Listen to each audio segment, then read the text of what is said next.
Yet to get more details on what could be the reason, who could be behind this blast. But details that are coming in right now are that 2 people have lost their lives while 50 people have been injured in this bombing which has been reported.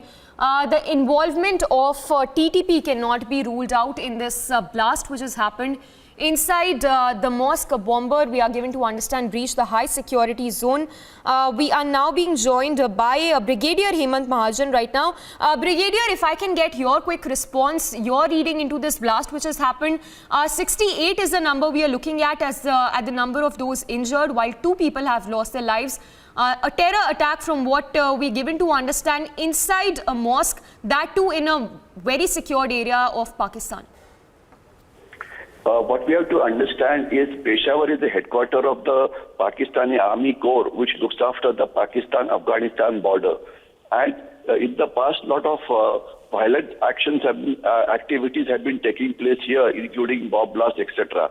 Today, the Tehrik-e-Taliban Pakistan, which is one of the biggest groups which resides inside Afghanistan, carries out attack inside Pakistan because they want the Pashtun/Pathan areas of Pakistan to join them. They want Sharia to come there and so many other requirements that they have. But the issue is, the most important issue is that the level of internal security situation is day by day going down in Pakistan, and the violence level is increasing. And there is a violence firstly from groups based in Afghanistan like TTP. Then there are groups which are inside Pakistan like the Baluchis and the Sindhis, etc.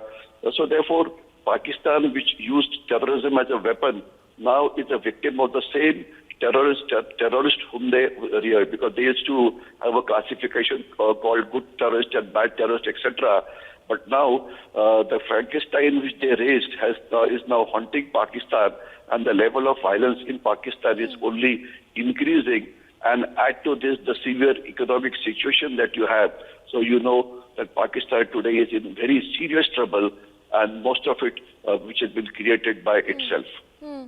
Brigadier Mahajan, a very important point that you mentioned here, that you know how Pakistan has been a very safe haven for the terrorists, giving shield to all those terrorists. But do you think this terror attack is anyway justified when we talk about this blast, particularly when it's known, of course, that Pakistan has been giving a shield to those terrorists and backing terrorism, but now it has itself become a victim of a terror attack? See, what happens is when terrorists use terror, there is no logic behind it. Basically, what happens is, unfortunately, in most of the blasts, the victims are innocent people who are there, people who come to the mosque, or bystanders, or crowds, or children and women, and that kind of a thing.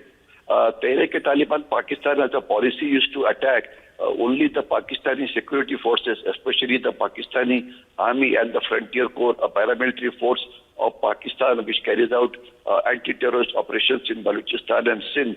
But now it appears that the violence level is going beyond targeting the Pakistani Army. In fact, they used to target the Chinese also, and there were a number of attacks on the Chinese citizens also. So therefore, the Chinese had to, the Pakistan had to increase the security level of Chinese, and almost 2 to 3 divisions of Pakistani Army is now protecting the Chinese, you know. But the fact remains, while you can protect the Chinese, while you can protect the security forces, but common people unnecessarily become victim in this battle of terrorism, you know. Well, but then who's to be blamed? Obviously Pakistan. They are the ones who started radicalization in the society, especially post Ziaul Haq days, and now those ghosts have come to haunt Pakistan only. All right, Brigadier Mahajan, we leave it at that. So Brigadier Mahajan saying that it's no one but Pakistan to be blamed for this terror attack which has happened, claiming lives of 3 people and injuring over 80 people in the suicide bombing which happened just a couple of minutes back in Peshawar's mosque.